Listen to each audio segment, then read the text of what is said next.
O IBMEC quer saber qual é o seu negócio. O negócio da Alice é trazer soluções sustentáveis para processos produtivos. O da Thalita é ensinar skills e mindset global. O negócio do Bernardo é romper fronteiras. Já o da Nayara é apresentar o mercado e promover network. Se o seu negócio é transformar o amanhã, IBMEC. Inscrições abertas para o vestibular em ibmec.br. IBMEC, a melhor startup que existe é você.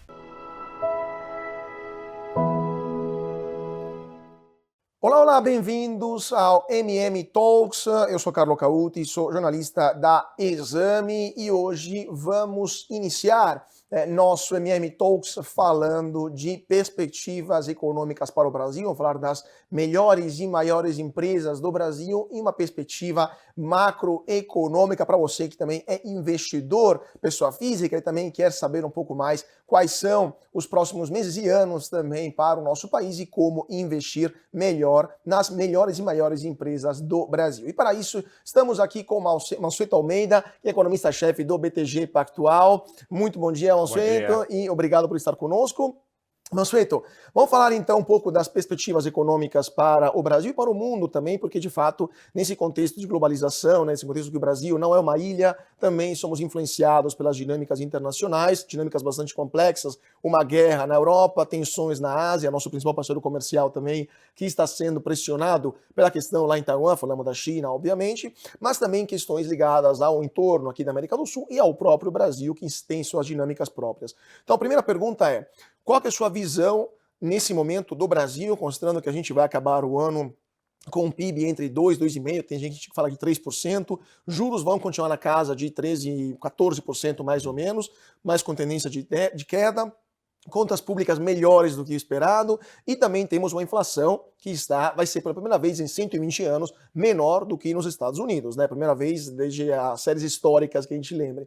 Então qual que é a sua visão para o Brasil nesse momento e as perspectivas de curto, médio e longo prazo? Vamos lá, do ponto de vista de Brasil, de economia brasileira, a gente possivelmente vai ter um 2022 muito melhor do que o esperado. Muito melhor em que sentido? É um ano de juros altos, que a taxa de juros do Banco Central, a taxa de juros Selic, que a taxa de curto prazo já estava muito alta, continuou o ciclo de aperto, possivelmente deve terminar agora, mas é um ano de juro alto que o Brasil vai crescer aí entre 2,5% e 3%. Só para a gente ter uma ideia, se a economia brasileira ficar estagnada ao longo do segundo semestre, já tem garantido um crescimento de 2,6%. Adicionalmente, a gente está num ano que o mercado de trabalho tem surpreendido.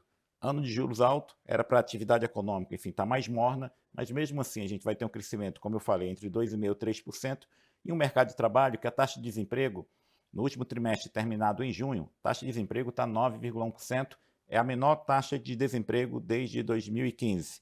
Então é um contexto que acaba sendo muito positivo para o Brasil, porque se esperava um crescimento perto de zero no início do ano. E a gente vai para um ano de crescimento de quase 3%, com o mercado de trabalho aquecido e contas fiscais melhores. O Brasil saiu da pandemia em 2020, o Brasil gastou muito dinheiro em 2020. A gente teve o que se chama de déficit primário, receita menos despesa sem a conta de juros, a gente teve um déficit de 700 bilhões, 10% do PIB, recorde histórico. Qual é a novidade? Que no ano passado a gente teve um superávit de 65 bilhões de reais, 0,7% do PIB, e esse ano, mesmo com desonerações, mesmo com gasto adicional do aumento do Auxílio Brasil, nós teremos mais um ano de superávit do setor público. E isso tem sido surpreendente. A dívida pública no final desse ano, em relação ao pré-pandemia, em relação a 2019, vai terminar o ano com um crescimento aí, talvez inferior a 3 pontos do PIB, enquanto a média do mundo, de países que gastaram muito, é um crescimento da dívida ali em torno de 15 a 20 pontos do PIB. Então, um cenário positivo para 2022 Brasil, num contexto de muito mais incerteza e desafios mundiais. América Latina, com vários países que tiveram troca de governo, com propostas de emenda constitucionais. A gente viu que no Chile, recentemente, a proposta de reforma constitucional não foi aprovada no plebiscito.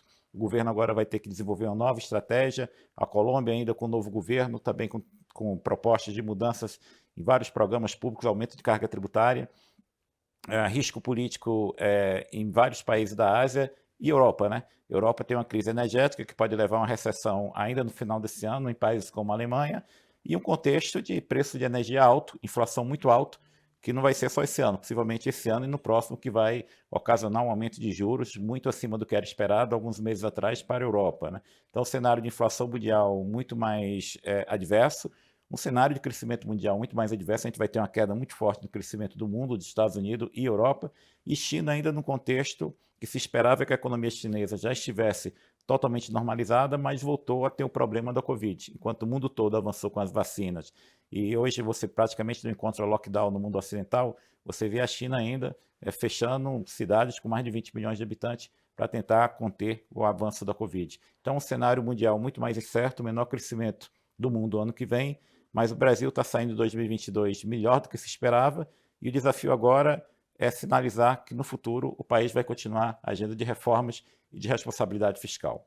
Pois é, vamos falar também essa questão das perspectivas até políticas, né, para o próximo governo aqui no Brasil e o que o próximo governo, o que o mercado espera do próximo governo. Mas então, só para terminar esse ponto, o Brasil de fato está na contramão do mundo, né? Estamos crescendo mais, enquanto o mundo cresce menos. É a primeira vez, me fala se estou enganado, que isso acontece. Geralmente o Brasil crescia puxado pelo crescimento do mundo e quando o mundo acelerava, o Brasil caía mais, né, acelerava mais.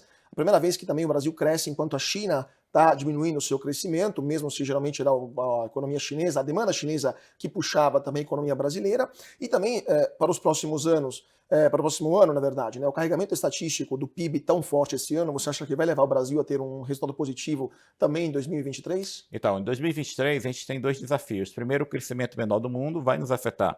Segundo, a taxa de juros alta vai em algum momento começar a fazer efeito, tá? Então a gente pode ter uma queda no crescimento no próximo ano, ser um crescimento talvez inferior a 1%, porque é o efeito de política monetária, não tem a ver com questões estruturais. Qualquer país do mundo, quando você aumenta muito os juros, a gente vai começar o ano que vem com a taxa de juros real perto de 9%. Isso tem que machucar o crescimento. Então, possivelmente, no próximo ano, talvez no primeiro semestre, a gente tenha um efeito mais claro da política monetária funcionando, mas o importante é que o próximo governo dê sinalização correta de responsabilidade fiscal e da continuidade da agenda de reformas para, em algum momento, no próximo ano, o Banco Central ter mais tranquilidade para cortar esses juros de curto prazo e a gente ter a retomada do investimento. Mas um ponto importante é o seguinte, a gente pode começar o próximo ano que, apesar da taxa de juros alta do Banco Central, taxa de juros em 13,75% ou 14%, a taxa de juros alta, com a inflação em queda, a gente pode ter, se tivesse a sinalização correta do governo, do próximo governo, de responsabilidade fiscal e reformas, a gente pode ver o juro longo, que é aquela taxa de juros para 4 anos, 5 anos, 10 anos, essa taxa de juros longa caindo. E essa taxa de juros mais longa, ela é muito importante, por exemplo, para financiamento imobiliário e para endividamento de empresas, tá? Então a gente pode ter, mesmo no contexto de começar um ano de 2023 com juro de curto prazo alto, a gente pode ter um recuo da taxa de juros longa no Brasil, com o novo governo dando a sinalização correta de responsabilidade fiscal e da continuidade de agenda de reformas, como, por exemplo, reforma tributária, que o Brasil tem que fazer, e reforma administrativa. Agora, também, só um último ponto antes de entrar na questão do governo e das próximas reformas. O ano que vem é possível que o Banco Central comece a cortar os juros aqui no Brasil, enquanto lá fora os juros deveriam continuar subindo, até porque a Europa está enfrentando uma inflação muito elevada, uma inflação por causa da crise energética, mas também por causa da expansão, da política expansionistas fiscais e monetárias que foram feitas na Europa, e os Estados Unidos também têm uma inflação muito elevada, e o Fed já sinalizou que o objetivo principal é a luta contra a inflação. Tivemos agora o aumento de 0,75 pontos base do Banco Central Europeu, algo que não acontecia há 20 anos na zona do euro. Então, ou seja, o Banco Central Europeu está começando a subir juros, e no Brasil, daqui a alguns meses, todo mundo espera que o Banco Central corte juros. Isso não poderia afetar o fluxo de capitais para o Brasil e, eventualmente, o câmbio também? Ou o crescimento do Brasil vai ser tamanho que vai conseguir balancear também a questão do câmbio e o investidor estrangeiro vai continuar aportando dinheiro no Brasil? Então vamos lá. Nesse ano, por exemplo, é um ano que o dólar tem se valorizado em relação a todas as moedas. É o ano que o mercado começou a precificar, colocar no preço o aumento da taxa de juros americana, e isso fortalece o dólar. Mesmo assim, por exemplo, no caso de Brasil, a gente vai ter um recorde de investimento direto externo, tá? A gente estima que o investimento direto externo no Brasil nesse ano seja algo aí por volta de 75 bilhões de dólares, algo muito próximo a 4% do PIB. Então a gente está numa situação muito boa de captação de investimento direto externo. Aquele dinheiro mais de curto prazo da Bolsa sofreu um pouquinho, mas agora começou a voltar. Mas a gente olhando para frente, eu acho que aí tem um cenário de mais longo prazo de Brasil, por exemplo, é um cenário que as empresas estão baratas. É um cenário que a curva de juros hoje está muito alta. O juro longo do Brasil hoje está muito alto, porque reflete um pouco da incerteza do que será um próximo governo, seja quem for o próximo governo. Porque eu acho que se a gente der a sinalização correta, mesmo nesse ambiente de aperto monetário lá fora, na Europa e Estados Unidos, talvez o Brasil se beneficie. E agora o Banco Central tem deixado mais claro o seguinte, olha, não esperem corte de taxa de juros no primeiro trimestre do próximo ano. Porque tanto no Brasil quanto nos Estados Unidos, o mercado está colocando na conta que o Fed americano, a partir mais ou menos de abril, de maio, vai começar a cortar a taxa de juros. E no Brasil a mesma coisa, que ali entre o final do primeiro trimestre e início do segundo trimestre, em abril, o Banco Central brasileiro vai começar a cortar a taxa de juros. O que não deve acontecer. O Banco Central tem dado sinais muito claros que, olha, o Brasil só vai começar a cortar a taxa de juros, o Banco Central brasileiro só vai cortar a taxa de juros quando a inflação, por exemplo, em 2024, estiver claramente na meta, o que ainda não está. Então, possivelmente, o mercado local e o mercado americano está precificando o corte de juros mais rápido do que o Banco Central desejaria. Tanto lá quanto aqui, os dois bancos centrais, o Fed americano e o Banco Central brasileiro, têm dado sinais que, olha, mercado, não esperem corte de taxa de juros tão cedo, no primeiro trimestre. Então, se a gente ficar com o juro no nível que está, começando no segundo trimestre do ano, mesmo com o aumento de juros lá fora, a diferença ainda é muito grande. Como eu falei, a gente está indo para um ano, olhando para 2023, com juro real perto de 9% e com câmbio estável. Ninguém espera uma desvalorização do real no próximo ano. Eu acho que os mais cautelosos esperam a taxa de câmbio relativamente constante. Então, isso dá um ganho de carrego para quem aplicar no Brasil muito alto. Então, não acredito que vai ter grande problema, mesmo no contexto de aumento de juros internacional. Pois é, a inflação que volta a ser o inimigo público número 1, né? Não somente aqui no Brasil, mas também Estados Unidos e Europa. Agora, falando um pouco do próximo governo, quem que seja que ganhe a eleição agora em outubro, o que o mercado espera do próximo executivo que vai tomar posse no dia 1º de janeiro? O mercado espera que o novo presidente, seja quem for o novo presidente, se o atual ou então um outro candidato eleito, dê a demonstração de responsabilidade fiscal. Mostre para o mercado que, olha, o Brasil vai continuar seguindo regras fiscais, pode ser eventualmente aprovada uma nova regra fiscal, não existe só uma regra fiscal, tem diversas propostas de regras fiscais, mas é importante a gente ter uma âncora fiscal, uma regra fiscal e que esse novo governo se comprometa, por exemplo, com a agenda de reformas e alguns temas que são muito importantes para a comunidade internacional, como, por exemplo, a questão ambiental. Então, o Brasil tem que deixar muito claro o seu compromisso com questões ambientais, com respeito ao meio ambiente, seu compromisso com reformas, como, por exemplo, a reforma tributária. O Brasil tem um sistema tributário muito complexo, além da carga tributária elevada, para um país de renda média, o Brasil tem um sistema tributário muito complexo. Tem como a gente reduzir essa complexidade do sistema tributário, que vai contribuir para o crescimento maior da economia brasileira e, claro, a responsabilidade fiscal. Eu falei que, olha, a gente nos últimos 2 anos teve superávit primário do setor público e teve queda de dívida, mas as projeções a partir do próximo ano são de déficit primário e aumento da dívida pública. Então, o próximo governo tem que sinalizar de uma forma muito clara como conseguirá, pelo menos em algum momento, nos próximos 4 anos, estabilizar o crescimento da dívida pública. Se esse sinal for dado com alguma regra crível, que o mercado possa acompanhar ano após ano, o governo começa com um imenso benefício, que é uma queda muito forte dos juros longos e uma melhoria no ambiente de negócio. Então, o próximo governo, dando sinais corretos, ele tem tudo para começar 2023 em uma lua de mel com o mercado. E como é que os investidores estrangeiros estão olhando para esse cenário do Brasil? Porque, de fato, o Brasil é o único emergente de grandes dimensões que sobrou para investir sem risco geopolítico, porque a Rússia está fora dos jogos, pelo menos por uma geração. A China também tem tensões que estão aumentando, não somente com Taiwan, mas também problemas internos, né? 1/5 da população está em lockdown e também temos problemas políticos com o Partido Comunista. A Índia também tem suas convulsões, tem seus problemas geopolíticos, o que sobrou é o Brasil. Como que os investidores estrangeiros estão olhando para o país? Se de fato o Brasil voltou a ser a bola da vez, veremos outra capa do The Economist com o Cristo Redentor voando, ou se de fato o Brasil também tem suas criticidades que o mundo está olhando e que ainda a gente não conseguiu superar. Então, o mundo está olhando muito para essa questão de como será a continuidade do ajuste fiscal do Brasil. Porque o Brasil é um país de renda média, mas a nossa dívida está num patamar muito acima dos nossos pares. O Brasil tem uma conta de juros muito alta, tá? Então, o pagamento de juros no Brasil é acima de 5% do PIB. Então, assim, a gente precisa ainda continuar com o ajuste fiscal. Então, o estrangeiro está olhando muito isso. Qual será a estratégia de ajuste fiscal do próximo governo? E, claro, e políticas regulatórias em geral. Por exemplo, hoje no setor de energia renovável, o Brasil é um país que necessariamente vai atrair capital. Então, hoje, qualquer investimento no mundo em energia renovável, empresas olham para o Brasil. Se a gente der uns sinais corretos de respeito, por exemplo, ao meio ambiente, que esse país tem um compromisso em cada vez mais melhorar a agenda ambiental, eu acho que também vai ser outro fator importante para a atração do investidor estrangeiro. Então, é a sinalização de responsabilidade fiscal de um país comprometido com a agenda de reformas, e o Brasil, nos últimos 6 anos, conseguiu fazer várias reformas importantes, reforma da Previdência, independência do Banco Central, reforma trabalhista, lei de estatais, mudança em marcos regulatórios, como de saneamento, que foram importantes para a atração de investimento privado, tem que dar esse mesmo guidance, essa mesma sinalização de um país que vai continuar com a agenda de reformas, melhorando as regras, vai continuar sendo responsável do ponto de vista fiscal e vai, enfim, ter respeito, respeitar o meio ambiente.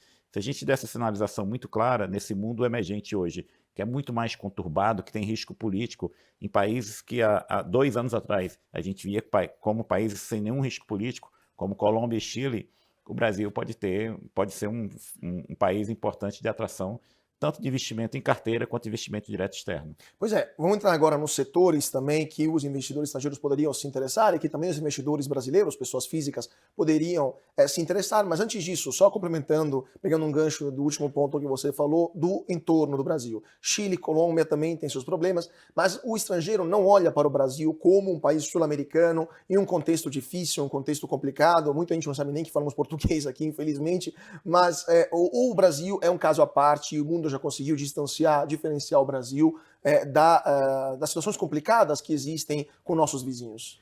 Mais ou menos, porque na verdade, assim, quando a gente olha a América Latina como toda, hoje é uma demanda muito forte por políticas mais ativas de governos para reduzir pobreza e desigualdade. Mas o desafio do Brasil é bem diferente de um país como Colômbia, como Chile, como México, porque países como Colômbia, Chile e México, o gasto público é baixo e a carga tributária é muito baixa. O Brasil é o contrário. O gasto público é alto e a carga tributária já é muito alta. O desafio do Brasil, o Brasil já tem uma rede de assistência social muito mais ampla do que países como Chile, Colômbia e México. Então, o desafio do Brasil é mudar a composição do gasto, tirar dinheiro de programas que têm pouco efeito distributivo e colocar esse dinheiro em programas que têm efeito distributivo maior. A agenda do Brasil não é aumento de gasto, é mudar a composição, porque o Brasil já gasta muito. Nesses outros países, o desafio é muito maior, porque significa realmente aumentar a carga tributária e aumentar a despesa direcionada a programas sociais. Não é o caso do Brasil. O que às vezes aumenta a incerteza com o Brasil é se a gente quiser, vamos lá, atender essa agenda de políticas públicas mais efetivas, mais eficazes para combater pobreza e desigualdade, aumentando o gasto. Aí isso causaria um problema, porque o gasto público do Brasil já é muito alto. A carga tributária do Brasil é 34% do PIB, a carga tributária média dos países da América Latina é 22%, 23% do PIB. Então, o desafio do Brasil para atender a demanda do eleitor, da população, que no Brasil não é muito diferente da América Latina, é uma agenda de maior proteção social, mas o desafio do Brasil é entregar essa maior proteção social mudando a composição do gasto sem aumentá-lo, porque a gente tem ainda um ajuste fiscal de 200, 250 bilhões de reais para ser feito. Então, nos outros países, como a carga tributária é muito baixa, a carga tributária da Colômbia é 17% do PIB, do México é 19% do PIB. Esses países podem aumentar ainda um pouquinho a carga tributária para, enfim, fazer frente à demanda de políticas sociais. No Brasil, o desafio não é aumentar gasto, é mudar a composição do gasto. Mas o estrangeiro, quando ele olha o histórico do Brasil dos últimos 6 anos, o investidor estrangeiro, ele fica positivamente impressionado. A gente fez reforma da Previdência, no início de um governo sem base política, depois a gente aprovou a independência do Banco Central, no governo Temer, que foi um governo que veio de um processo de impeachment, fez reforma trabalhista, teto de gasto, reduziu a política de subsídios de bancos públicos.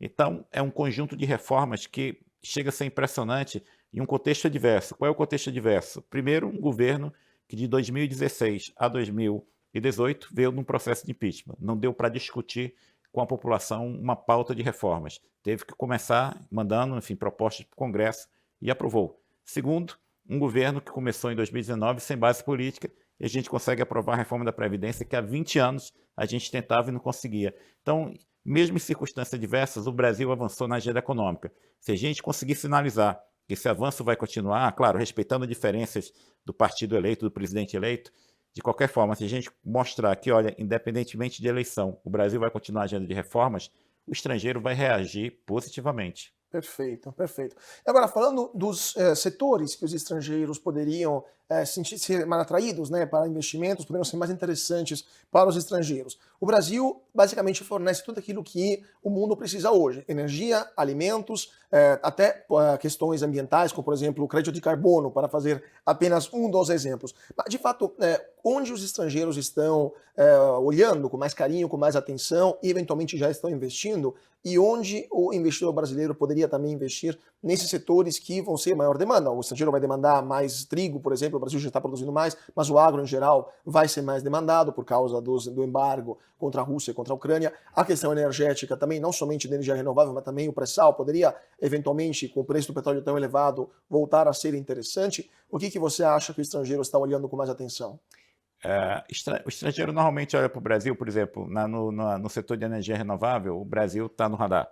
Em alguns setores, por exemplo, setor de commodities, o Brasil já é um grande produtor de commodities minerais, metálicas e commodities agrícolas. Então o estrangeiro olha para esses setores porque nós temos boas empresas que pagam um dividendo muito alto, independentemente do crescimento da economia brasileira. Então empresas, grandes produtores de commodities agrícolas e minerais também, o estrangeiro já olha. Então tem oportunidade de investimento nesses setores. O setor agrícola do Brasil é um setor que tem crescido a produtividade há mais de 30 anos, é um setor que ainda conta com condições especiais de financiamento. Quando a gente faz projeção para os próximos 8 anos, projeção de crescimento de pelo menos 30% da produção de grãos no Brasil. O setor de petróleo do Brasil também, em decorrência de investimento que já aconteceu nos últimos 12 anos no pré-sal, a tendência da curva de produção de petróleo do Brasil nos próximos 8 anos, segundo o estudo de uma estatal do governo que se chama PPSA, é um crescimento na casa de 50% a 80% da produção de petróleo no Brasil até o final dessa década. Então a gente vai ter um movimento muito forte. No ano passado, em 2021, o Brasil produziu por dia 2,9 milhões de barris de petróleo por dia. A expectativa é que a gente chegue ao final dessa década produzindo pelo menos 5 milhões de barris de petróleo por dia. O Brasil tem a chance de, nos próximos 6, 7 anos, duplicar a exportação de petróleo. Então, o cenário para investimento na parte de petróleo, combustível fóssil, diferente do resto do mundo, que reduziu bastante o investimento em combustíveis fósseis, no Brasil a gente aumentou o investimento nos últimos 10 anos, em decorrência de todo o investimento do pré-sal, agora vai colher todo um aumento de produção. A gente tem um setor agropecuário bastante competitivo e indústria e serviço vai depender muito de qual empresa a gente está falando. A gente tem empresas no setor industrial no Brasil que são muito competitivas e que atraem investimento estrangeiro. Tem empresas na área de serviços também, a mesma coisa, que são empresas modernas. Então, eu acho aí que a gente vai... Eu diria que setor de petróleo e gás, setor agropecuário já está no radar. Quando a gente vai para a indústria e serviços, a gente tem que falar de empresas específicas em determinados setores da indústria que são bastante atrativos ainda para o investidor estrangeiro. Mas não é um cenário ruim, mas tudo depende do ambiente macroeconômico correto. E no setor de infraestruturas, uma das coisas que os últimos 2 governos fizeram foram privatizações, leilões, concessões, que tiveram também interesse importante por parte de estrangeiros. O último foi aqui em São Paulo, o aeroporto de Congonhas, que teve um ágio de mais de 200%, mas tivemos rodovias, por exemplo, ferrovias que foram leiloadas e portos até que tiveram forte interesse de grupos estrangeiros, aeroportos também. Então, você acha que os estrangeiros vão continuar olhando para o Brasil nas infraestruturas com esse carinho que tiveram no último período? A rentabilidade é interessante para eles? O risco câmbio não os assusta mais? Qual é a visão do estrangeiro nesse segmento? Então, eu acho que esse é um setor que esse investimento em infraestrutura, com certeza, é um setor que, uma vez que a gente prove, que a gente mostre para o mercado que vai ter respeito, vai ter responsabilidade fiscal, vai continuar com a agenda de reformas, vai controlar a inflação, é um setor que deve se beneficiar muito da entrada de capital estrangeiro. Teve várias concessões no Brasil que a concorrência às vezes foi menor do que a gente esperava, e em alguns casos o investimento foi muito baseado na participação de grupos locais. E no segundo momento a gente tem duas oportunidades. São investidores estrangeiros entrando com participação em empresas que já conseguiram ganhar nos leilões que aconteceram um investimento aí programado para os próximos 5, 10 anos, e o segundo é o investidor voltar com um ânimo maior para os leilões aí de concessões que vão continuar ocorrendo. Tá? Uma coisa importante é que a partir do próximo ano a gente já tem contratado aí um fluxo de investimento em infraestrutura, em rodovia, portos, aeroportos, na casa de mais ou menos 70, 80 bilhões de reais por ano. Isso há 6 anos atrás não existia. A gente fez mudança importante em marcos regulatórios, E isso foi muito positivo para os leilões de concessão. Então, a gente está hoje num país que a gente tem aí contratado já um fluxo de investimento importante em infraestrutura, que pode ser muito maior se tiver a continuidade da agenda de concessões, atrelado aí a um ambiente macro mais estável, com risco menor, que vai atrair a entrada ainda maior do capital externo. O investidor tem determinados leilões, por exemplo, em linha de transmissão de energia, que o investidor já participa há muito tempo, mas tem outros leilões que a concorrência foi menor, e talvez porque seja um ano eleitoral, etc. Mas com a virada da eleição, eu acho que essa agenda de concessões, em muitos casos, é uma agenda que tem garantia, por exemplo, de retorno, que normalmente a tarifa está indexada à inflação. Sim. No ambiente de câmbio estável, isso vai atrair bastante capital externo. Isso também acaba se tornando maior eficiência para o sistema país, né? Porque resolvemos um gargalo histórico do Brasil e acabamos tendo uma eficiência, uma maior produtividade nos próximos anos, né? Então aumenta... Exatamente. A gente tem vários exemplos para isso. O setor de telecomunicação no Brasil, hoje o Brasil, qualquer pessoa consegue ter um telefone celular. Telefone celular, em meados dos anos 90, quando foi lançado, era um bem de luxo. E telefone fixo no Brasil, no início dos anos 90, era também um bem de luxo. Era um bem, inclusive, que você deixava como herança. O Brasil hoje, exatamente, hoje é diferente. Com a privatização do setor de telecomunicação, a gente está num país hoje que todo mundo tem acesso a um telefone celular. E um outro bom exemplo é aeroportos. A gente se acostumou, lá nos 50 anos pós-Segunda Guerra, a achar que aeroporto tinha que ser investimento público, o que é um erro, porque muitas vezes o cidadão pagava o imposto e não usava o aeroporto. Agora não. Nos últimos 6 anos, a gente começou a fazer concessão plena de aeroportos no Brasil para o setor privado. O que aconteceu? Teve enorme entrada de estrangeiro, dos melhores operadores internacionais em aeroportos brasileiros. Tem um exemplo que eu gosto de citar, que é o aeroporto de Florianópolis, que o grupo que ganhou a concessão, ele construiu um aeroporto do zero, ele não quis reformar o antigo, porque tinha um problema de acesso, então ele resolveu fazer um aeroporto do zero e fez um aeroporto do zero, com um shopping center dentro, em 20 meses. Então, assim, isso mostra o benefício de toda essa agenda de concessão e privatização. Acho que o Brasil avançou muito nisso. Por isso que a gente tem hoje um fluxo de investimento que já está contratado. Perfeito, perfeito. Terminando o nosso papo, Mansueto, porque infelizmente o nosso tempo é tirano, 2 perguntas que te peço uma resposta telegráfica. Investimento para pessoa física, para brasileiro, para esses 5 milhões de CPFs que estão na Bolsa, o que você acha que é interessante para os próximos anos? Renda fixa, renda variável, alguns setores os mesmos do estrangeiro, ou vale a pena, para quem é mais conservador, ficar ainda em títulos do Tesouro? E também, qual que você acha que é a próxima reforma que o próximo governo vai ter que fazer? Se você tivesse que escolher uma que você achar a mais importante, não é a bala de prata, porque sabemos que não é isso que vai resolver o problema do Brasil, mas qual a reforma mais importante, a primeira, que o próximo executivo, quem quer que seja, vai ter que enfrentar? Vamos lá, do ponto de vista de curto prazo, a renda fixa está pagando um juro muito alto, tá? Esse nível de juros que o Brasil está pagando hoje, um juro real de 6% a 7% ao ano, isso não vai se manter. Qualquer que seja o governo, não tem como a gente achar que um juro tão alto seja de equilíbrio. Então está num momento muito positivo para a renda fixa. Segundo, se o seu horizonte de planejamento for um pouco mais longo, também está num momento positivo para a renda variável. Às vezes a gente olha para a Bolsa muito baseado no índice do Bovespa, no índice da B3, de curto prazo, mas você tem várias empresas no Brasil com balanço muito bom, empresas bem capitalizadas, o índice de alavancagem, endividamento das empresas frente à geração de caixa hoje está no menor nível dos últimos 10 anos, os múltiplos ainda estão baixos, então você tem boas oportunidades em renda variável, se seu horizonte de planejamento for um pouquinho mais longo, tá? Quando você investe em renda variável, não é esperando um retorno em 1 mês, 2 ou 3 meses, é um horizonte um pouco mais longo. Tem muitas empresas que estão pagando bons dividendos e estão baratos. Então, acho que aí depende do seu horizonte de planejamento, tem boas oportunidades hoje em renda fixa e em renda variável. Do ponto de vista da reforma mais importante para o próximo governo, não tenho dúvida, a tributária. Porque o Brasil tem 2 problemas quando a gente fala de sistema tributário.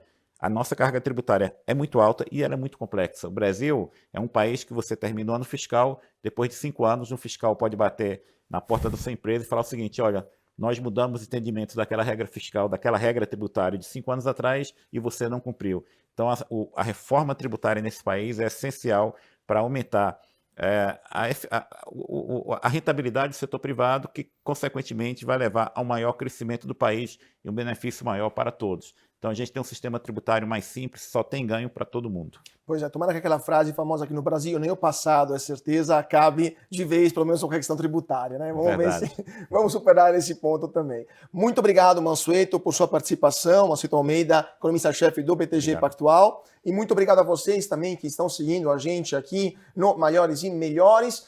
deixo vocês com o painel do Léo Branco, vai falar de metaverso. Então, Léo, é com você. Mais uma vez, obrigado a todos pela participação e até a próxima.